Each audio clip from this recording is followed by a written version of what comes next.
Greedy flames devour trees and shoot upward into the reddened sky. Black smoke chokes the air.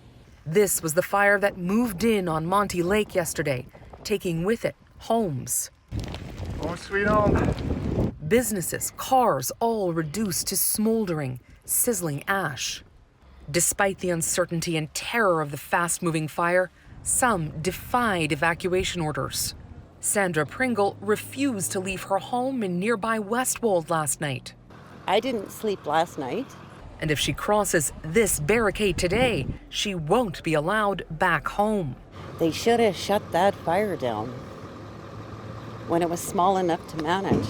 That mistrust of the fire service strengthening her conviction to stay put and protect her own home. Today, BC's Minister of Public Safety targeted evacuation holdouts like her. They are putting their lives at danger. They are putting the lives of firefighters in danger. They are hindering efforts to get the very fire that they're concerned about under control. This after he warned crews had to rescue stragglers from the fire zone last night. Nobody got saved by anybody yesterday. Everybody was running for their lives, them included. The clash comes as the White Rock Lake fire has become increasingly aggressive and volatile, pushed forward by strong gusts. Today, a sober assessment of how aggressive in Monte Lake. The damage has been extensive, and for all I know, it may indeed have pretty much eliminated the whole community. As helicopters dump water into the area's parched earth, Sandra Pringle remains resolute. She's not budging. But I'm not going to leave unless they drag me out. And they're going to have a hard time dragging me out, I can promise you that. And with that, another defiant, sleepless night in the evacuation zone. Now, Katie, I understand you're standing at the roadblock on the highway. What is it looking like there right now? You know, it's pretty smoky here again. Earlier today it was so bad, I actually had to take my contact lenses out. There was a thick film that had sort of formed over it of particulate matter, which happens in a smoky zone. I just want to point out to you where we are. So this is the start of the roadblock, goes all the way to Kamloops, where a lot of the evacuees are, all the way down this end. This is Vernon. That's where the other evacuees are. Of course, there are people on this road back here behind me who are, still expected to be on evacuation. They're expected to have left their homes. They haven't.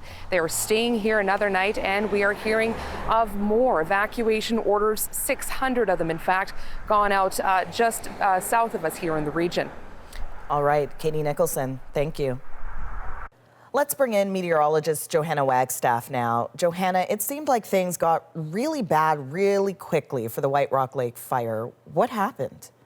Asha, winds just really picked up yesterday evening and shifted direction. This was in advance of a low pressure system that we were hoping would bring more significant rain than it did to southern BC. Instead, we got the winds, and as the center of that low moved closer to the interior, the winds packed more tightly together, shifting from the north to the south, and that's what pushed the flames across the highway. The other thing that winds do is it dries out vegetation rapidly, so it makes the fire eat the vegetation, so to speak, more quickly. And with that, we continue to see hot conditions as well, Asha. All right, so what is in store for this area over the next few days? Well, luckily, that was one of two low pressure systems we were sort of hanging our hats on across BC. The second one set to move in across the BC interior for tomorrow night. We're pretty excited about it here in Vancouver. The first significant rain that we've seen in about 50 plus days. This should bring a good 5 to 10 millimeters to the interior. That does not sound like a lot, but that is, again, the most rain that they've seen in a long time. Even the dogs are happy out here. The showers, though, will come with cooler temperatures. That's also good news for the firefighters. And Asha, hopefully we can get all those raindrops out, because another heat wave is set to build in for the interior starting next week.